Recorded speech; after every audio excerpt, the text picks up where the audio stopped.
இன்றைய நாளில் பரபரப்பான செய்திகளை பார்க்க இருக்கிறோம். அதற்கு முன்னாடி டாப் 3 தலைப்பு செய்திகள் இதோ. சவுதி அரேபியாவில் டீசல் லாரி மேலே பேருந்து மோதின விபத்தில் ஹைதராபாத்தை சேர்ந்த 2 குடும்பத்தினர் 34 பேர் உட்பட 45 இந்தியர்கள் உயிரிழந்த சம்பவம் சோகத்தை ஏற்படுத்தியிருக்கு. வங்கதேச முன்னாள் பிரதமர் ஷேக் ஹசீனாவுக்கு மரண தண்டனை விதிச்சு பரபரப்பு தீர்ப்பு வழங்கியிருக்கு அந்நாட்டு குற்றவியல் தீர்ப்பாயம். வாணியம்பாடியில் உள்ள மதராசாவில் குரான் பயிலும் மாணவர்களை ஆசிரியர் ஒருவர் சரமாரியா தாக்கின காட்சிகள் வெளியாகி பரபரப்பை ஏற்படுத்தியிருக்கு. சவுதி அரேபியாவில் உம்ரா புனித பயணம் மேற்கொண்ட இந்தியர்கள் சென்ற பேருந்து விபத்திற்குள்ளாகி வெடித்துச் சிதறியதில் 45 பேர் பலியான சம்பவம் பெரும் சோகத்தை ஏற்படுத்தியுள்ளது.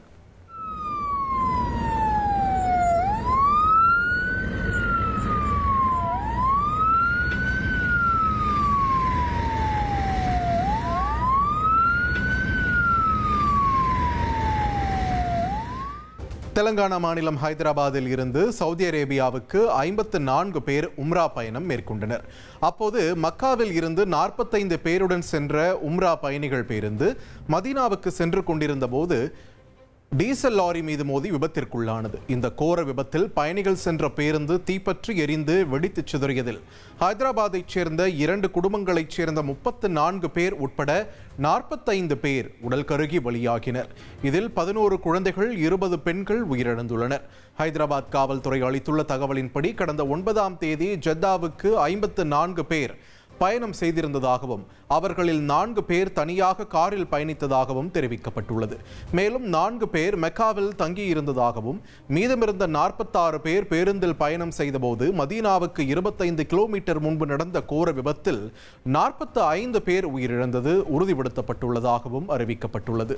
இந்த கோர விபத்தில் அப்துல் ஷொய்ப் என்பவர் மட்டும் உயிர் பிழைத்த நிலையில் அவருக்கு தீவிர சிகிச்சை அளிக்கப்பட்டு வருவதாக தகவல் வெளியாகியுள்ளது. உயிரிழந்தவர்களின் விவரங்களை அறிய மத்திய வெளியுறவுத்துறை சார்பில் உதவி எண்களும் அறிவிக்கப்பட்டுள்ள நிலையில் சவுதி தலைநகர் ரியாதில் உள்ள இந்திய தூதரகம் மற்றும் ஜெட்டாவில் உள்ள துணை தூதரகம் பாதிக்கப்பட்டவர்களின் குடும்பத்தினருக்கு முழு ஆதரவையும் வழங்கும் என மத்திய அரசு சார்பில் தெரிவிக்கப்பட்டுள்ளது. இதனிடையே உயிரிழந்தவர்களின் குடும்பத்தினருக்கு பிரதமர் நரேந்திர மோடி, தெலங்கானா முதலமைச்சர் ரேவந்த் ரெட்டி உள்ளிட்ட தலைவர்கள் இரங்கல் தெரிவித்துள்ளனர். திருப்பத்தூர் மாவட்டம் வாணியம்பாடியில் இருக்கிற பள்ளிவாசல்ல குரான் பயில வந்த மாணவர்களை ஆசிரியர் சரமாரியா தாக்கி பேசியிருக்கார்.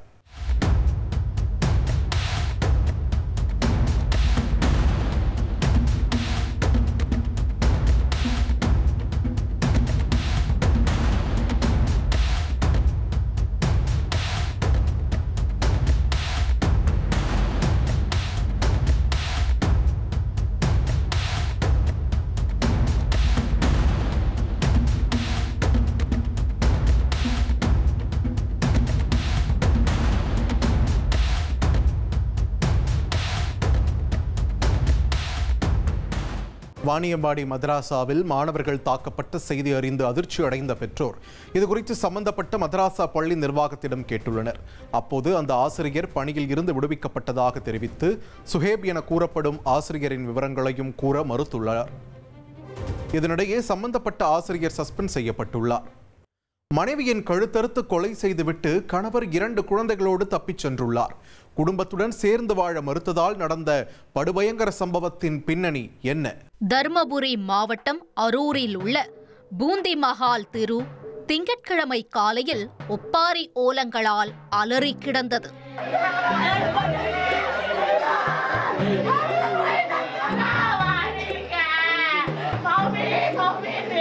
சில மாதங்களுக்கு முன் கணவருடன் கோபித்துக் கொண்டு பெற்றோர் வீட்டிற்கு அடைக்கலம் தேடி வந்த இளம்பெண் மிக கொடூரமான முறையில் கொலை செய்யப்பட்டிருக்கிறார்.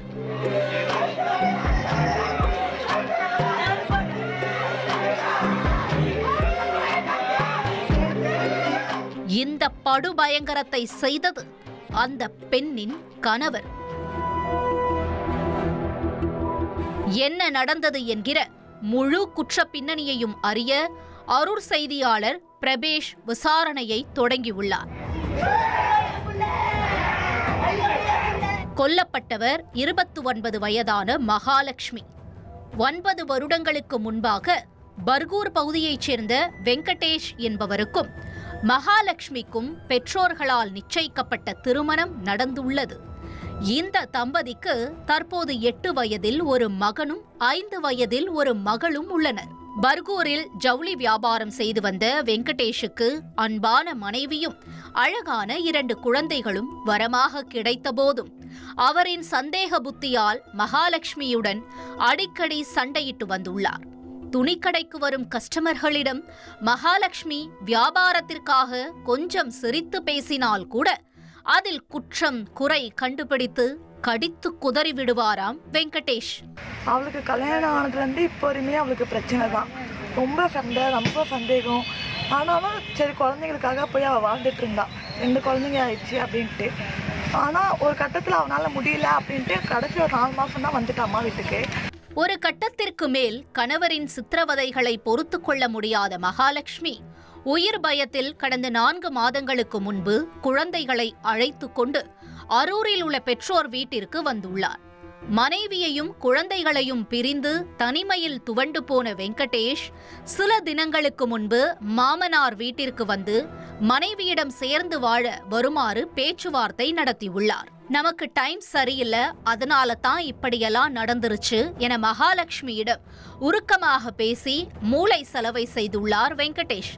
அதன் பிறகு குடும்பத்தோடு திருச்செந்தூருக்கு சென்று சுவாமி கும்பிட்டு வரலாம் என அன்போடு அழைத்திருக்கிறார். மகாலட்சுமியின் உறவினர்களும் கணவருடன் சமரசமாக சென்றுவிட்டு மீண்டும் அரூருக்கே வந்துவிடுமாறு தெரிவித்துள்ளனர். இதனையடுத்து மகாலட்சுமியும் வெங்கடேஷும் 2 குழந்தைகளோடு திருச்செந்தூருக்கு சென்று செந்தில் ஆண்டவரை தரிசித்து திரும்பியுள்ளனர். வீட்டிற்கு வந்ததும் மனைவியை தன்னுடன் பர்கூருக்கு வருமாறு வெங்கடேஷ் அழைத்திருக்கிறார்.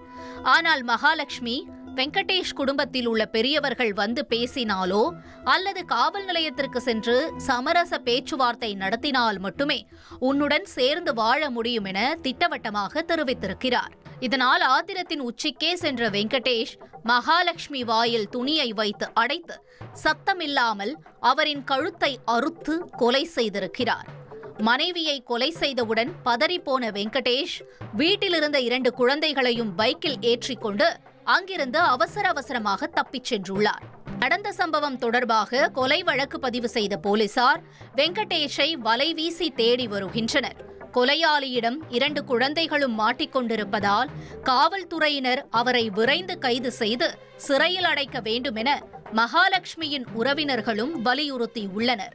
இல்லை 4 பேருக்கு கூப்பிட்டு வந்தால் நான் வருவேன் அப்படின்ற முடிவில் தெளிவாக இருந்தான். ஏன்னா அவன் ஒரு சைக்கோ, எந்த ஒரு இதுவுமே தெளிவாக சொல்ல மாட்டான். போட்டு அடிக்கிறது தான் அவனோட ஃபஸ்ட்டு இதே. கத்தியில் குத்திட்டு ஒரு செகண்ட் கூட நிற்காம அவன் பாட்டு வண்டி எடுத்துகிட்டு போயிட்டான். எங்கே போயிருக்கான், என்ன இருக்கான், குழந்தைங்க என்ன ஆச்சு, எதுவுமே எனக்கு இப்போ வரையுமே எதுவும் தெரியல. கேரள மாநிலம் கோட்டயத்தில் தம்பதி சென்ற பைக் மேல லாரி மோதினதுல கணவரோட கண் முன்னாடியே மனைவி துடிதுடிச்சு இறந்த சம்பவத்தோட சிசிடிவி காட்சிகள் வெளியாகியிருக்கு.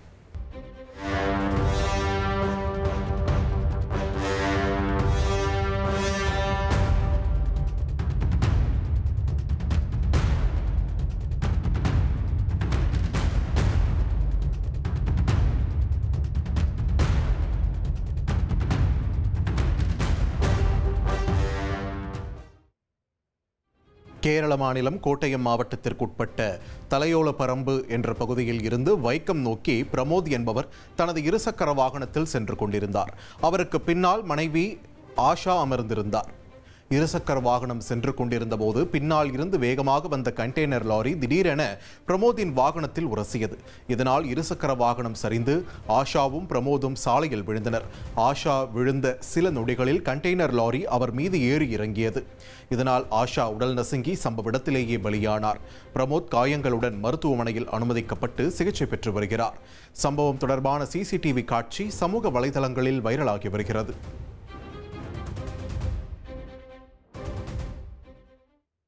கள்ளக்குறிச்சி மாவட்டம் புதுப்பட்டு கிராமத்தில் பெண்ணிடம் தகராறு செய்து மளிகை கடையின் பொருட்களை சேதப்படுத்திய போதை ஆசாமியால் பரபரப்பான சூழல் ஏற்பட்டது. இது தொடர்பான காட்சிகளை முதலில் பார்க்கலாம்.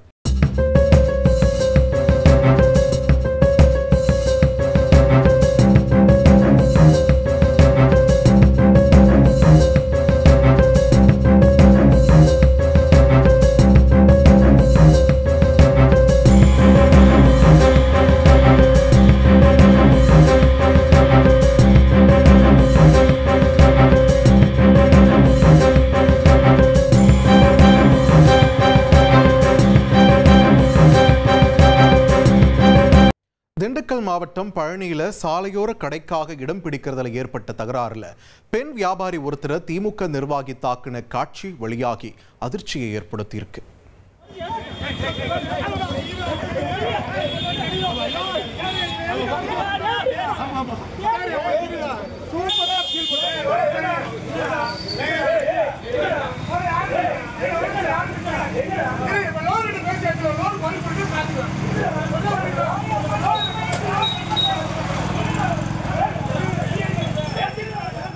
+2 மாணவி குழந்தை பெற்ற சம்பவத்தில் போலீசார் தந்தையை கைது செய்துள்ளனர்.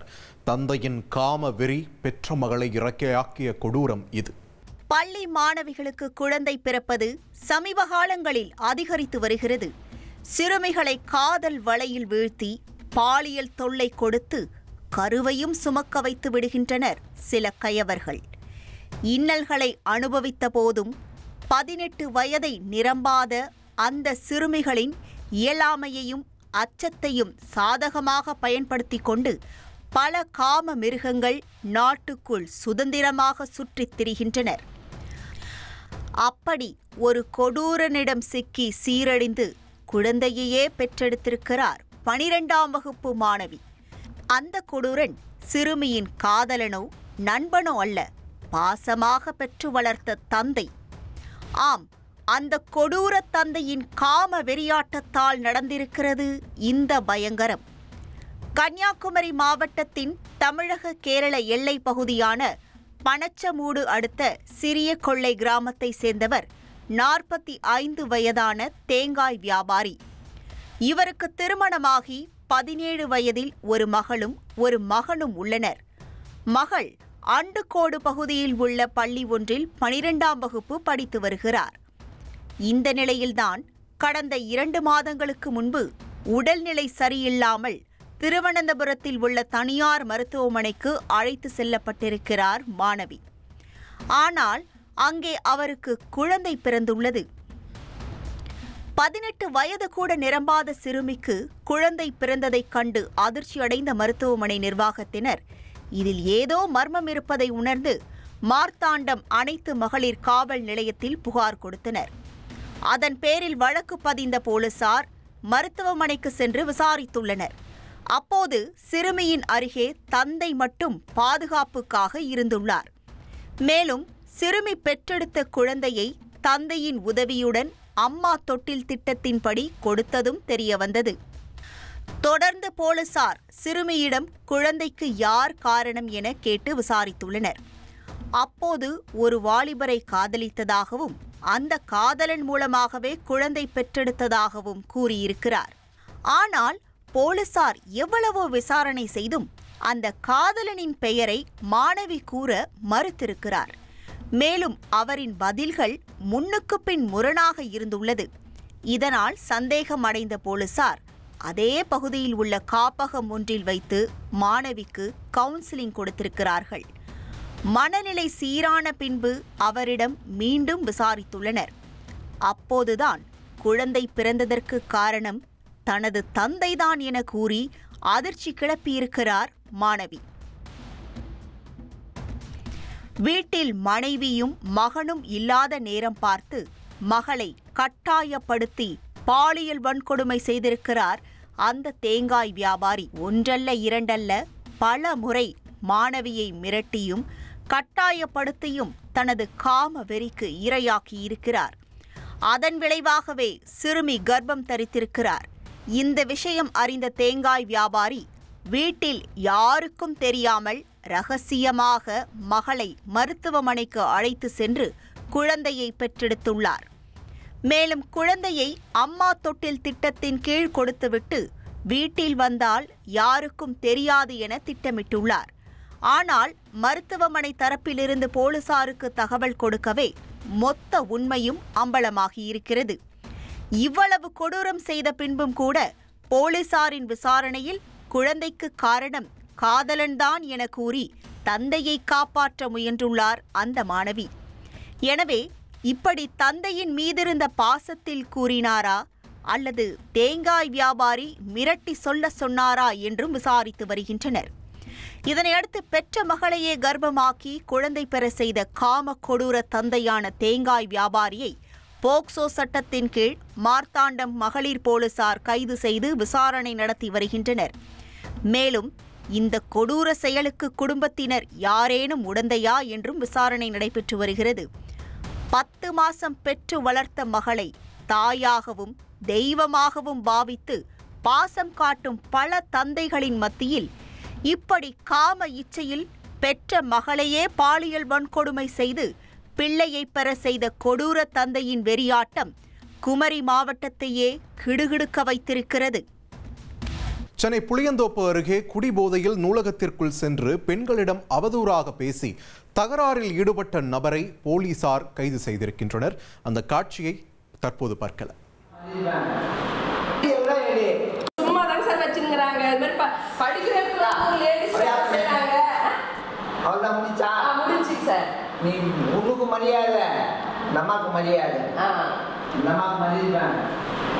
ஆனால் தேவை சப்ஜெக்ட் பேசி உங்கள் அப்பா என்னை வந்து அங்கே வந்து அவன் பொம்பளை நான் மதிக்கிறதே இல்லை.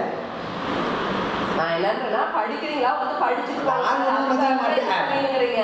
நீங்க வந்து காலையில சாயந்தரத்துல இவங்க வரக்கூடாது அவங்க வரக்கூடாது சொல்றதுக்கு நமக்கு எந்த மாற்றமே கிடையாது. சும்மா தாங்க சார் வச்சுங்கிறாங்க. இது மாதிரி படிக்கிறதுக்கு அவ்வளோதான் முடிச்சா முடிஞ்சுங்க சார். நாமக்கல் கரூர் நெடுஞ்சாலையில பைக் ஸ்டண்ட் பண்ணின இளைஞரால வாகன ஓட்டிகள் அச்சமடைஞ்சிருக்காங்க.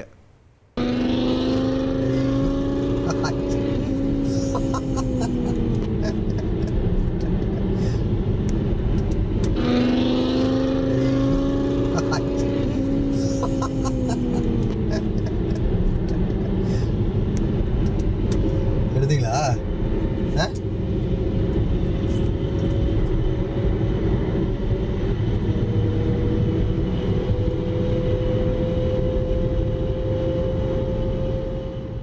நாமக்கல் கரூர் தேசிய நெடுஞ்சாலையில் உள்ள கீரம்பூர் சுங்கச்சாவடி அருகே உயர்ரக பைக்கில் சென்ற இளைஞர் ஒருவர் திடீரென வீலிங் செய்துள்ளார். அப்போது பின்னால் காரில் சென்றவர்கள் அச்சமடைந்த நிலையில் அதனை செல்போன் மூலம் படம் பிடித்து சமூக வலைதளங்களில் பதிவிட்டுள்ளனர். வீடியோ வைரலாகி வரும் நிலையில் ஸ்டண்டில் ஈடுபட்ட நபர் குறித்து போலீசார் விசாரித்து வருகின்றனர்.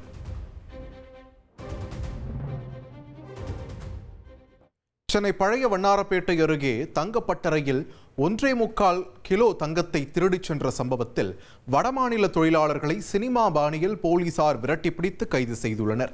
முத்தையா முதலி தெருவைச் சேர்ந்த ஹரிஷ் அதே பகுதியில் தங்கப்பட்டறை நடத்தி வந்தார். இவரது பட்டறையில் வேலை பார்த்த 4 வடமாநில தொழிலாளர்கள் பட்டறையில் இருந்த 2 கோடி ரூபாய் மதிப்பிலான 1.25 கிலோ தங்கத்தை திருடிவிட்டு ஒடிஷாவில் தலைமறைவாகினர். வழக்கு பதிவு செய்து விசாரணை செய்த கொருக்குப்பேட்டை போலீசார் 4 பேரையும் ஒடிஷாவுக்கே சென்று கைது செய்தனர். திருப்பத்தூர் மாவட்டம் கந்திலி பக்கத்தில் டிப்பர் லாரி மோதின விபத்தில் கல்லூரி மாணவி பலியான சம்பவத்தோட சிசிடிவி காட்சிகள் வெளியாகியிருக்கு.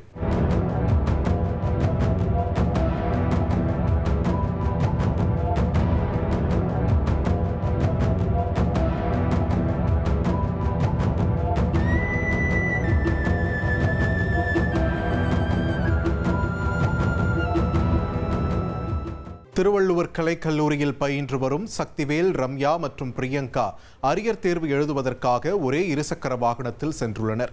அப்போது அவ்வழியே சென்ற டிப்பர் லாரியை முந்தி செல்லும் போது எதிரே வந்த இருசக்கர வாகனத்தின் மீது லேசாக உரசியதில் நிலை தடுமாறி லாரியில் மோதி 3 பேரும் கீழே விழுந்தனர். இதில் லாரி தலையில் ஏறி ரம்யா சம்பவ இடத்திலேயே உயிரிழந்த நிலையில் காயமடைந்த இருவர் அரசு மருத்துவமனையில் சிகிச்சை பெற்று வருகின்றனர்.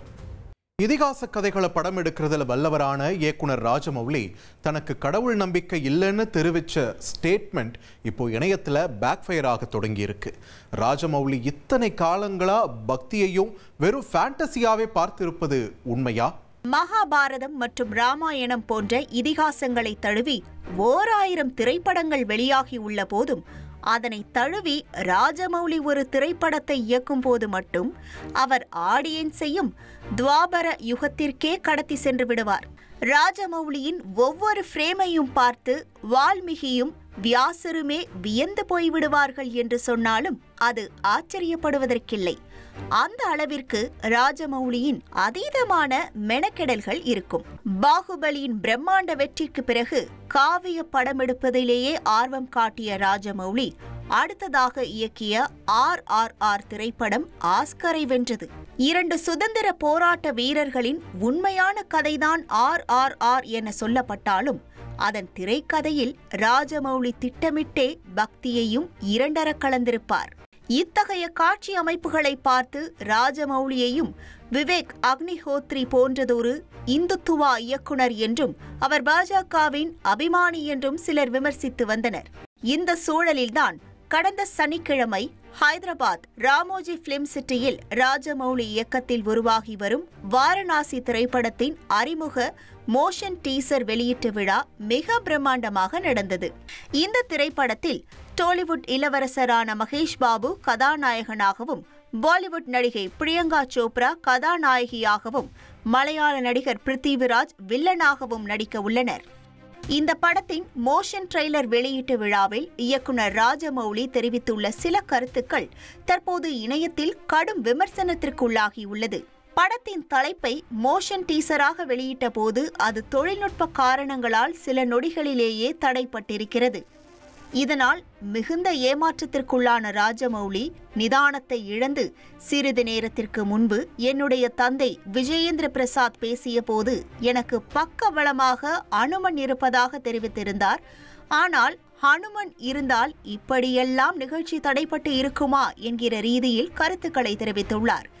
அதோடு ராஜமௌலி தனக்கு கடவுள் நம்பிக்கை சுத்தமாக இல்லை என தெரிவித்து அனைவரையும் அதிர வைத்துள்ளார். மேற்கொண்டு பேசியவர், தன்னுடைய மனைவிக்கு அனுமன் மீது அதீத அன்பு உண்டு. அவர் அனுமனை பெஸ்ட் ஃப்ரெண்டாக நினைத்து அவருடன் பேசிக் கொண்டிருப்பார். இப்பொழுது நடப்பதையெல்லாம் பார்க்கும்போது தனக்கு மனைவி மீதும் கோபம்தான் எழுகிறது என தெரிவித்துள்ளார். ராஜமௌலியிடமிருந்து கடவுள் நம்பிக்கைக்கு எதிரான ஒரு கருத்து வரும் என யாரும் எதிர்பார்க்கவில்லை. இதே விழாவில் ராஜமௌலி ராமாயணம், மகாபாரதம் போன்ற இதிகாசங்களை வியந்து படித்திருக்கிறேன் என பூரிப்போடு தெரிவித்திருந்த போதும் அது அத்தனையும் அவர் வெறும் ஃபேண்டசி கதைகளாகவே பார்த்திருப்பதாக இப்போது நெட்டிசன்கள் கடும் விமர்சனங்களை முன்வைத்துள்ளனர். அதோடு டெக்னீஷியன்கள் செய்த தவறுக்கு அனுமன் மீது பழி போடுவது எந்த விதத்திலும் நியாயமற்றது.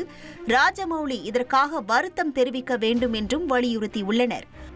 ஒருபுறம் வாரணாசி கிராபிக்ஸ் காளையோடு மருதநாயகம் ஒரிஜினல் காளையை ஒப்பிட்டு நெட்டிசன்கள் கலாய்த்து வரும் நிலையில் தற்போது ராஜமௌலியின் கடவுள் நம்பிக்கைக்கு எதிரான பேச்சும் சர்ச்சைக்குள்ளாகி இருப்பது கவனத்திற்குரியது.